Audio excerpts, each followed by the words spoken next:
Hoy contamos con la presencia de Juan Manuel Menéndez, culturista, entrenador e historiador.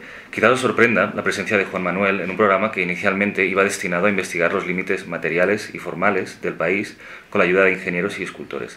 Para mí no existe tal contradicción, pues, sin querer caer ahora en simplismos, creo que en el culturismo los mismos culturistas se convierten en escultores de sí mismos, modelando sus cuerpos con el objetivo de hacerlos más perfectos, ¿no? Bueno, esto lo hablaremos ahora. En uno de sus artículos, Juan Manuel comenta cómo comenzó todo para él. Él mismo dice que desde 1977, cuando vio una película de Steve Reeves, que despertó en él un sueño, un deseo, un anhelo de convertir su delgado cuerpo en una figura musculada. Juan Manuel, para ti, el culturismo ha sido un ejercicio de superación. Para mí el culturismo es complicado. Ha significado el descubrimiento de una aplicación científica para conseguir un desarrollo muscular. Es un deporte, pero que necesita de la sinergia de varias ciencias para conseguir esos objetivos que anhelamos, ¿no? Y bueno, para mí fue todo un descubrimiento aquella película en el año 77 de Steve Reeves, que me abrió los ojos, y de tal manera que lo primero que pensé, lo recuerdo como si fuese mí mismo, es yo quiero tener esa musculatura, ¿no? Pero aparte no es solo una cuestión física, sino, como comentábamos antes de comenzar, también una cuestión nutricional o interna, ¿no? O sea, incluso, no sé si filosófica, pero sí mental, ¿no? O sea, no es solo un aspecto físico. Bueno, el culturismo, como he dicho, es la sinergia aplicada de un sumum de ciencias diferentes. Evidentemente, el origen del culturismo, si nos remontamos a la historia, emerge en la Grecia clásica, con un personaje que se llamaba Milón de Crotona. Ese señor, que era atleta, en aquellos tiempos fue además uno de los atletas que más pruebas ganó en las Olimpiadas, y gracias a uno de estos grandes personajes que aún viven, de los primeros culturistas españoles, que está haciendo la biografía de este señor, pues hemos podido saber que Milón de Crotona ya se hacía sus batidos de proteínas con los elementos naturales que en ese momento encontraba cerca de su ámbito de vida. Entonces, sí, la verdad es que es una sinergia de diferentes factores para conseguir esa musculatura, lo que demuestra que realmente los culturistas son intelectuales de todos estos ámbitos que he mencionado, ¿no? Partamos desde el inicio, bueno, no desde Grecia, sino en España. ¿Cómo ha evolucionado el culturismo en este país? ¿Resulta difícil realizar una historia de este deporte? Bueno, la verdad es que yo la estoy realizando. Yo ahora mismo, hace unos años, soy entrenador personal, pero como publiqué un libro contando la historia de mi abuelo, que supongo que luego hablaremos un poco de ella, pues me he visto envuelto en empezar a colaborar en diferentes medios escribiendo. Y claro, como mi pasión es el culturismo, pues por ahí he tirado. Y entonces lo primero que se me ocurrió es dar a conocer la historia de este deporte, porque es uno de los deportes con más historia y con más, digamos, ¿cómo podríamos llamarle? Características personales que lo diferencian de otros deportes. Es decir, pocos deportes pueden decir que entre sus practicantes han tenido un premio Nobel.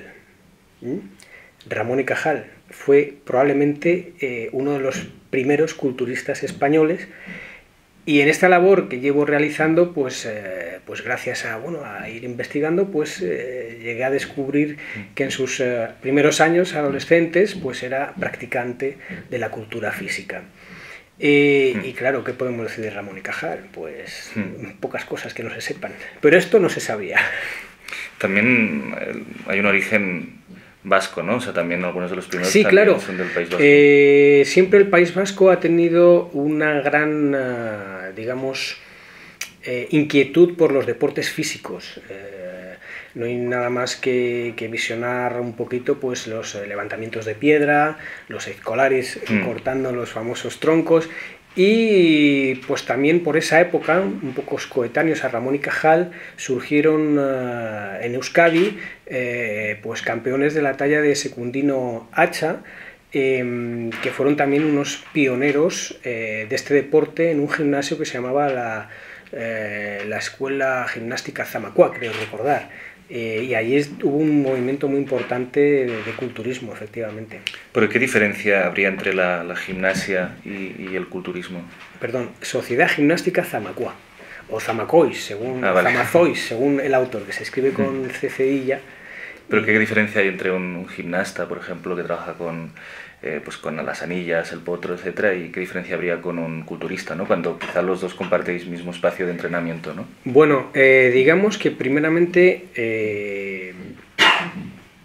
hay una base común, que es el culturismo en el ámbito de la ciencia aplicada a la vertiente nutricional, que ahí ambos tienen que hacer una dieta muy controlada para que puedan llegar a desarrollar sus ámbitos deportivos.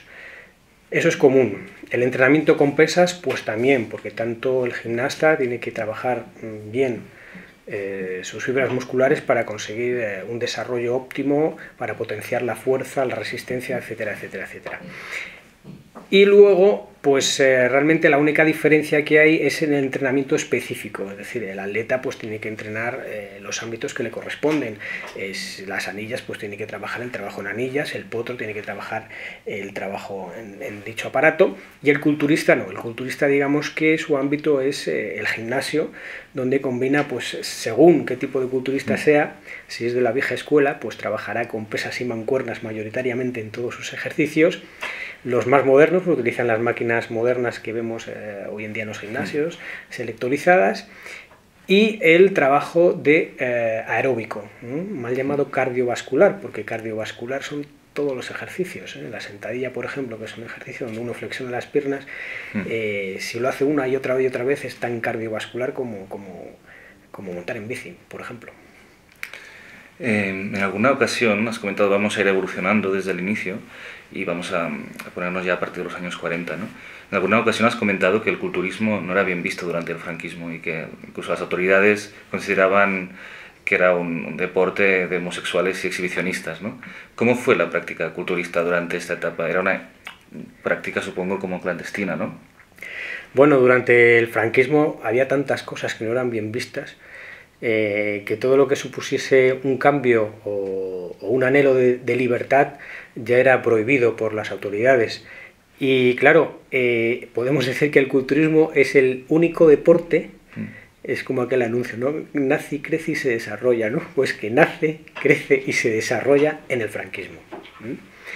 En un primer momento, efectivamente, yo he conocido casos en los años 40 en el gimnasio Tiberghien de Barcelona, que fue, digamos, lo primero que se conoció como culturismo o algo parecido, que tenían que pedir permiso a la policía para poder realizar las competiciones. Lógicamente la policía lo denegaba, porque eso de ponerse personas en paño menores en aquella época era imposible. Entonces pedían un permiso para hacer una competición de levantamiento de pesas, llegaban allí, montaban el chiringuito, como se dice ahora vulgarmente, y hacían sus competiciones de press de banca y demás, y cuando ya se iban los dos inspectores de policía, pues entonces, pues, ala chicos, ya nos podemos poner en paños menores, y hacían el pase culturista. Entonces, así un poco fueron las primeras competiciones en los años 40. Luego, en Madrid también ha habido casos, y quedan algunos supervivientes que lo han vivido en primera persona, pues que las primeras competiciones en los años 60 se hacían también un poco clandestinas, en una cafetería, escondidas, con 2 personas en la puerta por si venía la policía, pues porque claro, era una época que todos sabían lo que ocurría y lo que podía pasar a cualquier persona que hiciese algo diferente o algo que no estaba bien visto por las autoridades franquistas, ¿no? En todo caso, a nivel, que es tontería, pero a nivel sexual supongo que había de todo, ¿no? O sea, no es que fuera un... ¿Cómo se dice esto? No. Eso es un... Lo sabes porque lo pregunto, porque la imagen que se tiene ahora del culturismo es como de algo muy masculino, como algo... como, no sé, como muy sin viril. Ambigüedad, muy viril, exactamente, ¿no? Por eso me sorprendía que de repente lo consideraran de homosexuales. Sí, claro, eso fue lo primero que dijo un inspector de policía de aquella época: esto es un deporte de maricones. Y entonces pues ya eso fue lo que le dijo, por ejemplo, a Pepe Viñas, que yo, bueno, pues me ha contado anécdotas como esas muchas, y entonces pues claro, si un inspector de policía potente decía que era un deporte de maricones, pues ya está. No había discusión. No había quien le llevase la contraria. Uno de los primeros certámenes, antes de la celebración de, bueno, estas celebraciones de Mister Madrid o Mister Cataluña, fue la competición que curiosamente fue organizada por una revista, ¿no? La revista Las Pesas, el año 1964. Y lo digo curioso porque en ella se pedía a sus lectores que enviaran 3 fotos junto con sus medidas. ¿Nos puedes hablar de ello? Porque es extraño, ¿no? Es una competición que no era en un lugar ni con, bueno, sí con jueces, pero no era en directo, como si dijéramos. No, claro, es lo que un poco comentaba antes. Había miedo de hacer competiciones de culturismo. Se habían hecho estas en Barcelona, en el gimnasio Tiber Jane, pero porque, bueno, digamos que estaban un poco amparadas por el profesor Buesa, que era una persona bastante influyente. Entonces, bueno, si le pasaba a él algo, pues se podía arreglar el tema con sus contactos.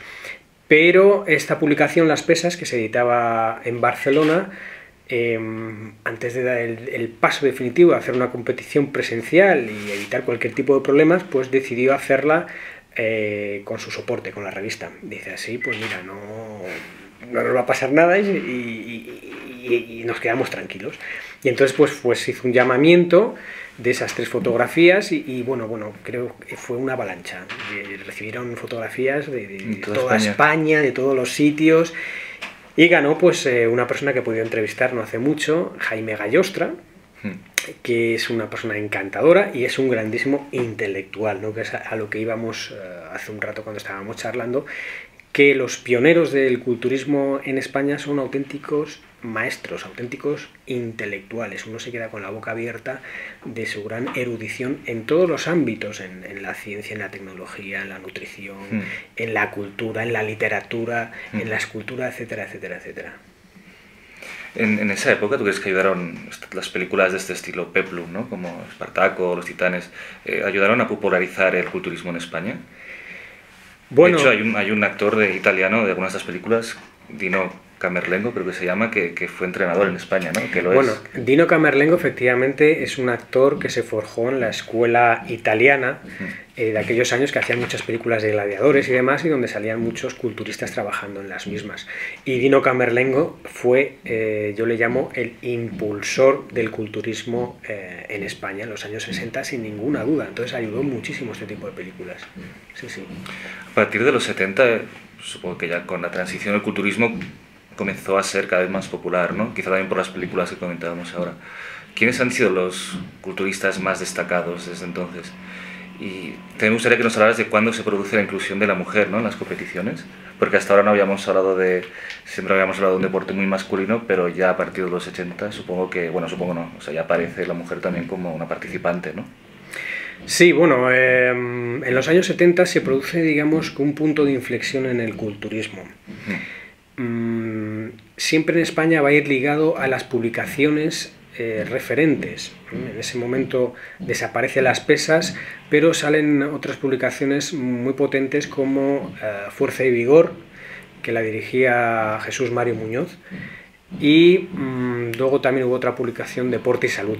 Digamos que esas 2 publicaciones hacen que el culturismo sea un deporte que llega a todo el mundo, ¿no? En aquellos momentos las publicaciones que se vendían pues llegaban a mucha gente y se empezó a popularizar. Digamos que la gran eclosión se produce con la visita de Schwarzenegger, que por aquel entonces era un chavalín, pero que ya destacaba en el culturismo. Llegó a ser 7 veces Mister Olympia, la máxima competición que ha habido, bueno, que hay, porque se sigue celebrando. Y entonces la llegada de Schwarzenegger, digamos, y de otros culturistas de esa categoría a España en aquella época hace que se popularice mucho más este deporte. Schwarzenegger, Sergio Oliva, que también llegó a ser Mister Olympia, Serge Nubret, un culturista francés que también estuvo por aquí. Entonces eso que hizo como una gira o... No, ellos participaban en los diferentes campeonatos que se organizaban. Por ejemplo, en el año 1974, para ser exactos, en el Teatro Alcalá Palace, ahí en la calle Alcalá de Madrid, se celebró el Campeonato de Madrid y Arnold Schwarzenegger pues vino a hacer una exhibición. Y bueno, aquello fue increíble. Vino la actriz Paquita Rico, que fue una de las personas que bueno, se le entregó los trofeos, y la mujer se quedó, lo comentaba, ¿no? Se quedó alucinada, ¿no? De ver una musculatura tan enorme como la que tenía en ese momento Arnold Schwarzenegger. Entonces, claro, ellos al hacer exhibiciones pues se popularizó de tal manera que la afición empezó a crecer, hasta el punto que emergió una figura española que yo creo que bueno, que ha sido y que es el referente del culturismo desde aquella época, que es Salvador Ruiz. Salvador Ruiz es, yo creo que la persona que aglutina, digamos, esa revolución del culturismo de competición en aquella época. Él llega a ser campeón del mundo en esos años y claro, con unas proporciones, una simetría, un trabajo, un saber hacer, que hace que, claro, que se cree un verdadero club de fans alrededor de Salvador Ruiz, ¿no? Y así fue y continúa siendo, ¿no? Salvador Ruiz sigue siendo una referencia de este deporte para todos los que nos hemos iniciado en él. Tomando un poco como comentabas a este deportista, también en un artículo comentas que creo que, bueno, palabras textuales, creo que si todos ponemos nuestro granito de arena podremos recuperar esa cualidad que enjalonó un tiempo donde lo importante en el culturismo era la simetría, la estética, la proporción, la cintura estrecha y la camaradería. ¿Cómo se valoran estos conceptos? O sea, en las competiciones hay otros objetivos aparte de estos o otras nociones que creas que sean relevantes. Me refiero a, no sé cómo explicarlo, yo vengo de una vertiente más de arte, o yo he trabajado en escultura, y son nociones muy parecidas, o sea, esta misma idea de simetría, de proporción, y me parece muy curioso cómo también se utiliza al hablar de un deporte, ¿no? Claro, es que el culturismo es arte. El culturismo es arte. Yo conozco a uno de estos pioneros, que es Adolfo Robles. Adolfo Robles aquí es muy poco conocido, pero en Estados Unidos en los años 70 y en los años 80 fue bastante conocido por sus esculturas. Hizo una además que tuvo una gran repercusión, que fue una escultura que hizo a Bruce Lee, y lo que hizo fue plasmar la musculatura fibra a fibra de Bruce Lee creo que era en hierro forjado. Si no, ya me corregirá él cuando me vea. Pero vamos, la escultura era maravillosa. O sea, se le veían absolutamente todas las fibras. Yo cuando la vi por primera vez me quedé impresionado y dije, pero bueno, yo entonces no sabía cómo se llamaba. Yo me encontré con esa escultura y dije, pero ¿quién ha hecho esta maravilla, no? Y era eso, plasmar el culturismo en una pieza, ¿no? En una escultura. Y es arte, ¿no? Adolfo Robles lo dice en muchas ocasiones, el culturismo es arte, y como concepto artístico pues tiene que defender esos valores, la simetría, la proporción, pues eso que estábamos hablando. Y pensando en la actualidad, ¿cómo se encuentra ahora mismo el culturismo en nuestro país? ¿Crees que hay algún tipo de límite en esta disciplina? ¿Que no puede producirse una evolución mayor? ¿O crees que esas nociones no son importantes? Me refiero porque en otras disciplinas parece como que ya se ha llegado a un límite, ¿no? Como de que ya, por ejemplo, en ingeniería ya se ha construido ya se ha llegado al límite de las estructuras, ¿no? Y ahora ya casi hay como un amaneramiento, ¿no? Desde hace ya unos años. ¿Cómo es esto en el culturismo? O sea, ¿puede haber una evolución mayor a nivel muscular, por ejemplo? Bueno, el culturismo tiene muchos ámbitos deportivos. Realmente se ha llegado a un límite corporal, como digo yo, estratosférico. Hombres de 1,70 pesando 135 kilos de puro músculo, ¿no? Pero bueno, digamos que también ahora mismo lo que comentábamos, acabamos de crear el primer club en Madrid de culturismo natural, un poco reivindicando aquel culturismo pionero donde primaba pues una proporción, una simetría, un desarrollo muscular natural, y todos podemos convivir. Aquí somos todos muy tolerantes y bueno, pues igual que puede existir un culturismo donde se va a ese límite de desarrollo muscular, pues también hay un espacio pues para que el culturista que quiere ir en un ámbito más artístico, más auténtico casi, ¿no? Casi como que los músculos parten, no hay truco, ¿no? O sea, hombre, no claro, hay... el culturismo, aunque sé que hay gente que le molesta eso de natural, pero es un poco para, no solamente va digamos, en la vertiente de natural con respecto a que solo toma, digamos, que suplementos naturales y alimentos naturales, sino también un poco natural en cuanto a la naturaleza del cuerpo, es decir, un desarrollo natural, unas proporciones naturales, equilibradas, simétricas, donde todos los grupos musculares más o menos van a la par. Entonces, ese sería el desarrollo, ¿no?, que se busca. Porque es que si no podría haber incluso un riesgo físico, ¿no?, un colapso. O sea, si hay una obsesión por cada vez hacer cuerpos más, más espectaculares, puede haber un momento en que la propia naturaleza del cuerpo no lo pueda asumir, ¿no? Bueno, hay que tener cuidado. Es extraño, o sea, no sé si es así o si no, no es así, no. pero... Evidentemente el culturismo de competición llevado al extremo, cuando una persona mide unos 70 y pesa 135 kilos, tiene que tener mucho cuidado. Mucho cuidado porque él nació con un peso, sus articulaciones nacieron para soportar ese peso, su corazón nació y digamos que se desarrolló para soportar ese peso, y de repente crear todo ese ámbito muscular pues es originar un estrés a todo su sistema biológico. Entonces puede ser peligroso y si a eso le añadimos pues que no lo vamos a negar, el tomar sustancias dopantes, ¿no?, que pueden tener también su peligrosidad. Entonces, claro, ese límite es peligroso. ¿Cómo? La verdad es que supongo que un culturista necesita muchas horas de entrenamiento, ¿no?, de esfuerzo. ¿Cómo lo superáis? Lo digo porque, aparte de una fortaleza física, supongo que también necesitáis una fortaleza mental, ¿no?, para jugar con el esfuerzo diario, ¿no? No digo no aburrirse, no se trata de aburrirse, se trata de coger una fortaleza de no cansarse, ¿no? No sé cómo explicarlo esto. Evidentemente. Pues, supongo que estas horas y horas en el gimnasio necesitas a nivel mental algún tipo de estructura también que te apoye, ¿no? La mente es la base. Otras de mis vertientes, ya lo voy a contar, yo trabajo mucho la mente, he hecho muchos cursos de control mental.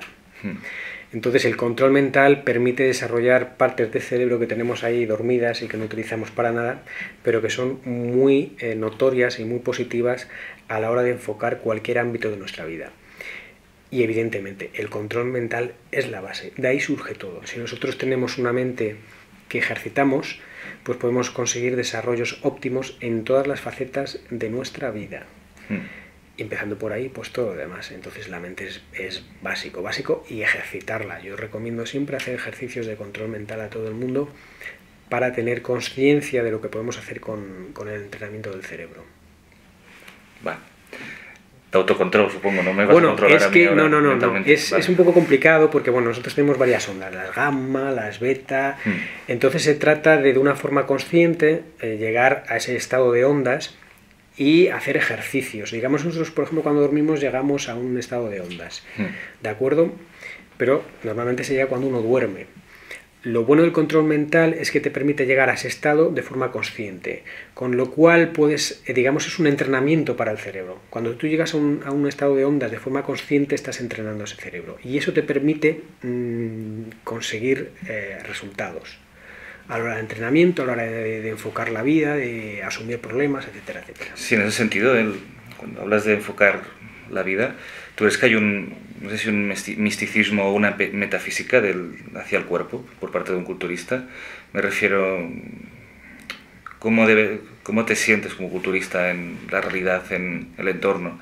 O sea, el hecho de ser culturista, como ya hemos dicho desde el inicio, también supongo que es un poco la idea de desarrollar un cuerpo, pero también una existencia en toda su potencia, ¿no? O sea... Bueno, ser culturista significa ser un revolucionario del siglo XXI. Bueno, empezando por ahí, si todo el mundo se me queda, pero bueno, ¿por qué? Sí, porque tienes que luchar contra corriente. Nosotros tenemos una base que es la dieta, empezando por ahí. Hace 30 años nosotros ya defendíamos el tener 5 comidas al día y nos tachaban de locos. ¿Pero cómo vas a comer 5? ¡Pero estás loco! Nosotros ya defendíamos el comer pescado azul, nosotros ya defendíamos el comer huevos, nosotros ya defendimos todos esos factores que en aquella época, nos tachaban de locos. Ahora son los médicos los que recomiendan un mínimo de 5 comidas al día, que hay que ingerir pescado, que hay que ingerir grasas, etcétera, etcétera, etcétera. Entonces nosotros hemos sido los verdaderos revolucionarios en este ámbito, y gracias a nuestro trabajo y al trabajo de los pioneros, que fueron los que demostraron a la sociedad de que se podían conseguir todas estas cosas de forma saludable, pues los médicos han ido tomando nota y poco a poco van haciendo esos cambios en sus, digamos, parámetros de consejos. Pero la base es el culturismo, o sea, somos nosotros los primeros que hemos hablado y los primeros que hicimos los suplementos dietéticos. En los años 70, hablar de suplemento dietético, estás loco, ¿pero qué te estás tomando? ¿Pero eso qué es, chaval? Que te va a dar un yuyu. Y ahora ya los médicos son los que recomiendan: tómese vitamina C, tómese vitamina B, tómese un batido de proteínas, tómese omega 3, pero todo eso nosotros ya lo hacíamos. Pero los primeros tuvieron que luchar en contracorriente, ser revolucionarios. Ahora hay por ejemplo, hace poco leí un libro de Jaime Brugos, que es otro de los pioneros, que es el libro de Isodieta, en el cual es una verdadera revolución, ¿no? Pues por eso, porque él está empezando a descubrir factores hasta ahora no muy trabajados, como es pues los peligros de la ingesta de los hidratos de carbono cuando se pasa una cantidad mínima, ¿no? Y bueno, pues está consiguiendo, gracias también a este trabajo de divulgación, pues objetivos razonables de sus exposiciones en el libro, ¿no? Y cuando hablamos de esta idea de poner en equilibrio tanto el cuerpo como la mente, ¿eso cómo a nivel competitivo se puede juzgar? O sea, ¿cómo...? Yo debo reconocer que no he ido nunca a una competición, como público. O sea, ¿qué tipo de ejercicios hacéis? Supongo que hay unas posturas ya básicas que no han evolucionado, que son desde el principio. ¿Cómo, no sé si me explico, o sea, cómo Sí. demuestras tu capacidad? Bueno, el culturismo de competición, digamos que tiene... Lo que llega un momento que ya no es tan importante, ¿no? Por lo que explicas, no sé. Dos vertientes. Digamos que la vertiente de precompetición, donde los atletas se clasifican para las finales, hay, por ejemplo, en categoría masculina, salen todos los competidores depilados, bronceados, porque bueno, cuando está uno bronceado, pues la musculatura resalta más, sobre todo las fibras musculares, cuando uno contrae, y se hacen poses obligatorias, son 7 poses obligatorias. En cada una pues se muestran los diferentes grupos musculares. Hay un plantel de jueces que son los que juzgan pues el desarrollo muscular, la calidad, la proporción, la simetría, y luego hacen un balance global, y a partir de ahí pues se sabe quiénes clasifican a la final. ¿Y por qué depilados? Pues lo mismo. En las primeras competiciones, yo recuerdo alguna fotografía que he conseguido poner en los años 60, claro, aparecían con su vello, pero si se puntúa la definición muscular y sales tapado con vello, pues no se ve el músculo, que es de lo que se trata. Entonces, por eso hay que depilarse bien para que cuando uno aprieta se vean bien las fibras musculares, que es de lo que se trata. Y entonces, en la precompetición, pues se clasifican 6 competidores a la final. En la final ya el atleta sale de uno en uno con una música que él elige, y a partir de ahí pues puede hacer una coreografía, juntando las poses obligatorias con poses de cosecha propia. Entonces ahí incluso... O sea que sí que hay un aspecto creativo, ¿no? Hay un aspecto muy creativo, sí, auténticos maestros en la pose, incluso gente que gasta bromas. Este señor Adolfo Robles, pues en una competición hizo como que se le caía el brazo, hay un poco de ¿Cómo show. se le caía el brazo? Sí, pues un poquito, cuando se hace esta pose que es así de doble bíceps, pues hacer así que se le cae el brazo, darse así, y hacer el movimiento así. Un poquito, claro, creatividad, un poquito de divertimento, y bueno, que, bien, que es de lo que se trata, claro, un poquito. Yo también mismamente, yo en mis coreografías pues me gusta también crear, y hago los movimientos muy robóticos, como si fuese un robot, ¿no? Y lo meto en una coreografía y hago un poquito de playback como si fuese un robot, porque al fin y al cabo es eso, es también un poco crear, ser creativo en este deporte, no simplemente hacer las 7 poses obligatorias y ya está, ¿no? Sino hay que dar también un poquito más, porque bueno, a este deporte asiste pues un gran número de espectadores, que también lo que le tienes que dar es un poco de espectáculo, ¿no? Aquí no puedes dar una patada en la tibia como en otros deportes o en el peroné, pero sí puedes hacer algo divertido o creativo para que así el espectador pues se quede un poco con la boca abierta y vuelva a esa competición. Pero siempre es corporal, o sea, no podéis hablar, por ejemplo, ni podéis... Bueno, Por poder se puede, o sea, uno se puede poner a cantar si quiere, pero no procede. Pero sí muchos hacen playback, ponen la música y entonces hacen un playback con la música que han puesto. Sí. Y además no solo es para una edad, ¿no? Porque he visto que también hay, por ejemplo, pues para culturistas de más de 60 años, ¿no? Para culturistas, bueno, hay como diferentes ámbitos también. Sí. Cronológicos o de edades, ¿no? Sí, el culturismo es el único deporte que te permite llegar casi, ya hay categorías de más de 70 años. ¿De 70? De 70 años. Adolfo Robles, que va a venir a la preselección que vamos a organizar del Campeonato de Europa Natural, tiene 70 años. O sea, pocos son los deportistas como él, que su primera competición fue en 1965 en el Míster Madrid. Pueden presumir casi 50 años, y decir, voy a volver a competir en un campeonato 50 años después. Y eso lo da pues su conocimiento, es lo que hablábamos, su conocimiento de un entrenamiento natural, de un entrenamiento controlado en todos los ámbitos, llevando una dieta sana, una suplementación sana. Y claro, eso no lo da nada más que un deporte, el culturismo. Cuando hablas de aspectos físicos, quizás es una pregunta muy tonta, pero como he entrevistado a ingenieros y todo eso, me pregunto, por ejemplo, si vas a una estructura sobre un puente o ves alguna estructura así como a nivel arquitectónico potente, ¿sientes cierta correspondencia con tu propio cuerpo? No sé cómo explicarlo, o sea, porque al fin y al cabo no, es algo parecido, ¿no? A nivel conceptual. ¿Alguna vez te ha pasado de pasar por un edificio, ir al aeropuerto de Madrid y pensar, ostras, eso es como mi cuerpo pero en grande, ¿no? Sí, como... sí, me ha pasado más. Voy a poner un ejemplo que seguramente alguno de mis compañeros han pensado lo mismo que yo. A ver. Las torres de tensión, yo cuando era pequeñito iba a un pueblecito a veranear, un pueblecito perdido por los campos de Soria, y pusieron las primeras torres de tensión, estas enormes, que claro, eran unas estructuras que parecían que tenían piernas, una cintura estrecha y luego se ensanchaban así, como si fuesen a llegar a una especie de deltoides, ¿no? Y parecía realmente un culturista, ¿no? Entonces yo lo primero que pensaba, mira, pues ya hay culturistas por todos sitios. Y sí, evidentemente hay muchas estructuras que cuando yo las visiono digo, qué robustez tienen son como dos femorales o son como dos cuádriceps. Sí, lo comparo mucho. Realmente el cuerpo humano bueno, de hecho, es una estructura. Las primeras como grúas de los puertos, yo creo que fue no sé si el puerto de Barcelona, de Valencia, tenían nombres, por ejemplo, como la grúa Hércules o la grúa Titán, ¿no? Claro. Parece como muy curioso. Y los griegos y los romanos pues utilizaban muchas esculturas humanas para hacer las sujeciones de sus templos, ¿no? Sí, totalmente. A cual más fuerte y más fornida, ¿no? Y ahora se me ocurre otra pregunta. ¿El hecho de ser culturista significa obligatoriamente que seas fuerte a un nivel como de coger mucho peso o no va relacionado? No. O sea, ¿el volumen muscular va relacionado con el hecho de coger más o menos peso, de ser capaz de tener más o menos fuerza? No.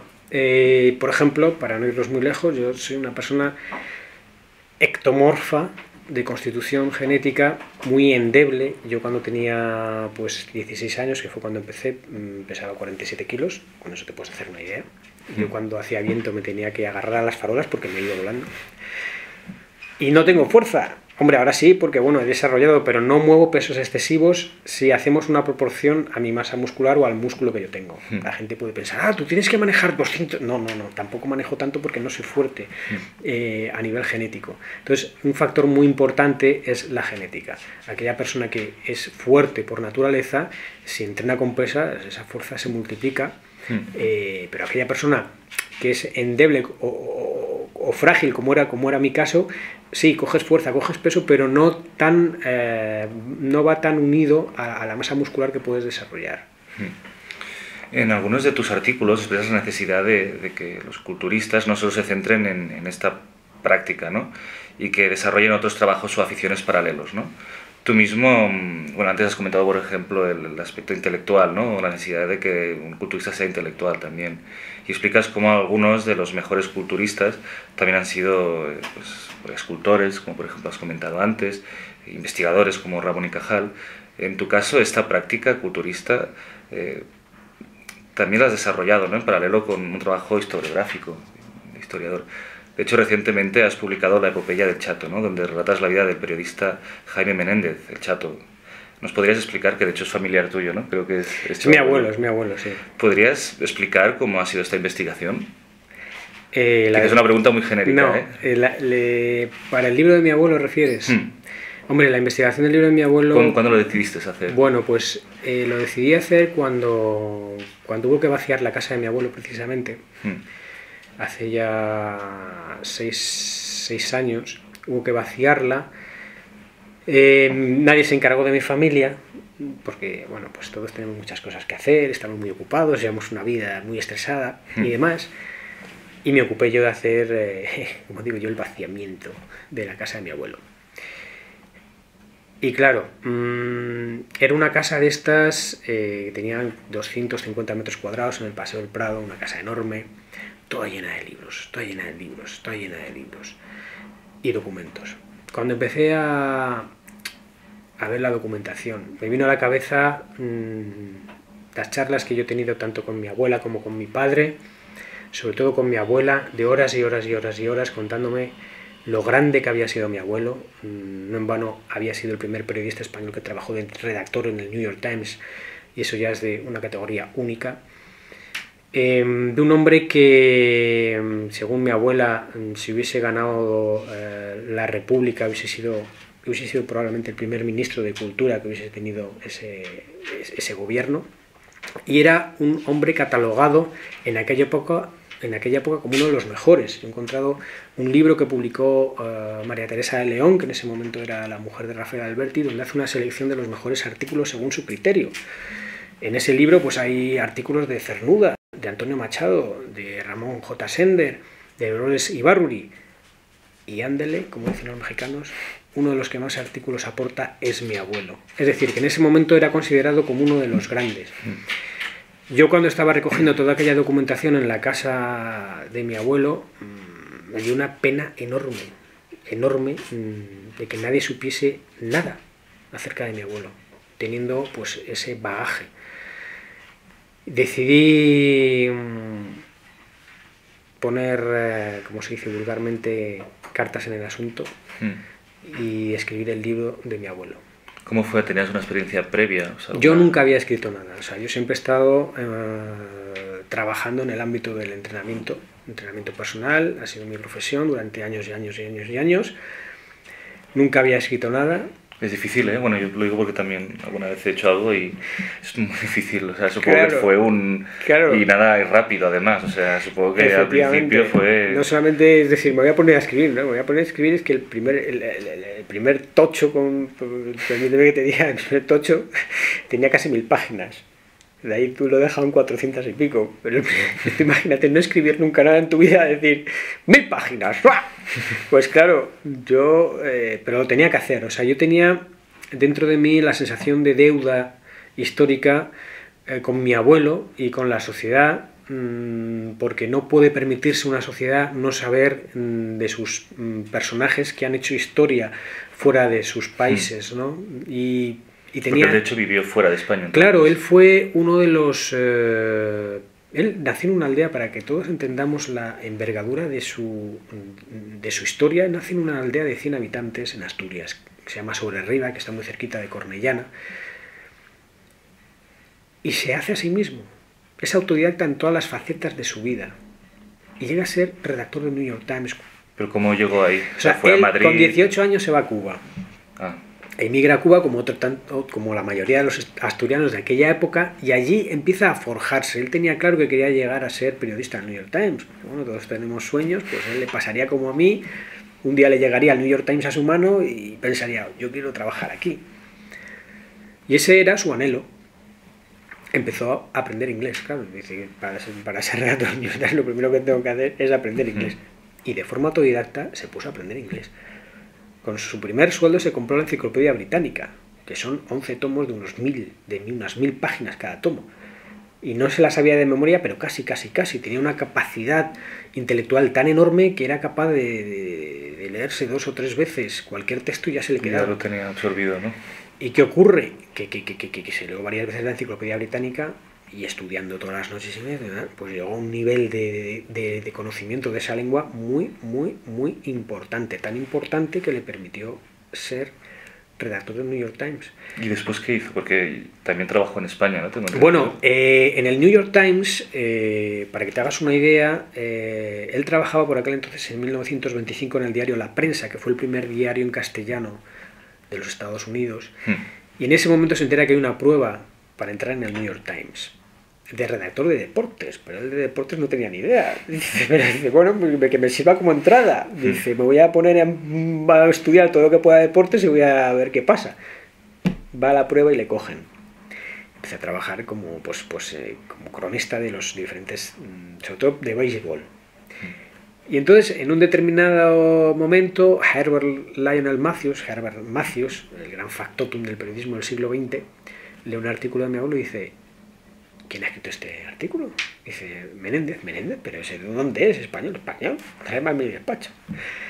Y entonces, claro, lo que le chocó a Herbert Matthews es cómo un español podía escribir mejor que él en inglés. O sea, cómo un españolito de una aldea de 100 habitantes podía escribir en inglés mejor que un nativo, con más vocabulario, con más léxico, etcétera, etcétera. Y entonces ahí se creó una amistad. Hay que recordar que Herbert Matthews fue uno de los corresponsales en la Guerra Civil Española, y quien le puso la cabeza de republicanismo español a Herbert Matthews así fue mi abuelo. Cuando estalla la Segunda República, Herbert Matthews manda a mi abuelo aquí a hacer una serie de trabajos concernientes a el gobierno republicano. Y entonces mi abuelo pues se viene para acá y claro, ¿qué ocurre? Pues que le empiezan a llover ofertas de los mejores periódicos en ese momento en España, entre ellos el famoso diario El Sol. En el diario El Sol, para que la gente se haga una idea, pues en ese momento trabajaba Miguel de Unamuno, trabajaba Ortega y Gasset, o sea, trabajaba la crème de la intelectualidad en ese momento. Y claro, no solamente le ofrecen trabajos, sino que le ofrecen llevar la sección de extranjero del diario El Sol. Entonces, pues entre eso, por un lado, y por otro lado que conoce a mi abuela, pues ya se quedó aquí, en Madrid. ¿Y después de la Guerra Civil, él vivió en España todo este tiempo o fue al exilio? Bueno, la Guerra Civil, él toma partido por la República, como muchos intelectuales, aunque bueno, sabiendo que no todo se hacía bien, pero bueno, te tenías que posicionar, o bien estabas con la República o bien estabas con los sediciosos, como los llamaban ellos, ¿no? Que fueron los que se levantaron. Él decidió pues tomar partido por la República y estuvo hasta el último momento en Madrid. No fue de aquellos que sí, que eran republicanos, pero que desde los primeros momentos se fueron y... No, él se quedó hasta el último momento en Madrid, con lo cual le cogieron preso. Le cogieron preso y estuvo en uno de los campos de concentración que tuvo el franquismo, que es otra de las cosas que yo reivindico en el libro. Es decir, es curioso que la juventud conozca Mauthausen, conozca Auschwitz y no conozca el campo de concentración de los Almendros, que era igual o peor que los que tenían los nazis, pero que estaba en Alicante.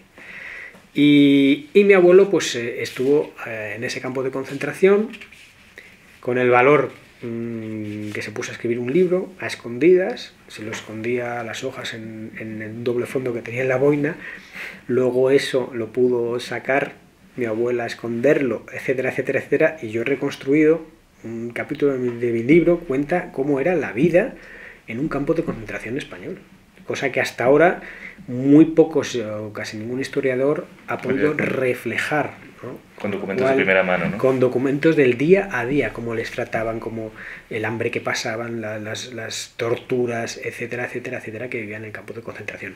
Él en el año 44 consigue salir de la cárcel gracias a... Pero fíjate, o sea, él tenía muy buenos contactos por su trabajo en el New York Times.